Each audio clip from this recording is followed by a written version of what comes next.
Hello friends. You're watching Infinity Inception where we simplify money matters in easy language. Today's topic is SIP versus LIC. Where should you invest? LIC policies and mutual fund SIPs are very different. But many people mistakenly consider them the same. Let's understand the differences in simple terms. What is LIC?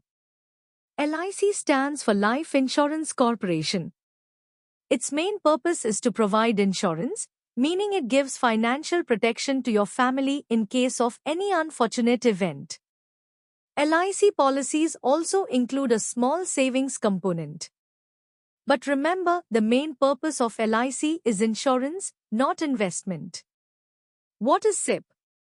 SIP stands for Systematic Investment Plan. It's a method of investing a fixed amount regularly in a mutual fund. It benefits from compounding, and over the long term, it can generate significantly higher returns. SIP is a pure investment product, not an insurance product. Difference in returns. LIC traditional policies offer around 5% to 6% annual returns. SIPs in equity mutual funds can offer 12% to 15% average annual returns over the long term. Liquidity, ease of withdrawal. With LIC, if you exit midway, you get a very low surrender value. With SIP, accept ELSS funds for 3 years. You can withdraw your money anytime. Tax benefits. Both LIC Premium and ELSS SIPs are eligible for tax benefits under Section 80C. Example. Let's say you invest 5,000 rupee per month in an LIC policy for 20 years.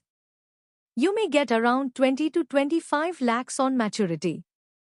But if you invest the same 5,000 rupee per month in a SIP with 12% return, you can get around 50 to 55 lakhs in 20 years. See the difference? More than double. So, what should you choose? If your goal is insurance plus small savings, LIC is okay.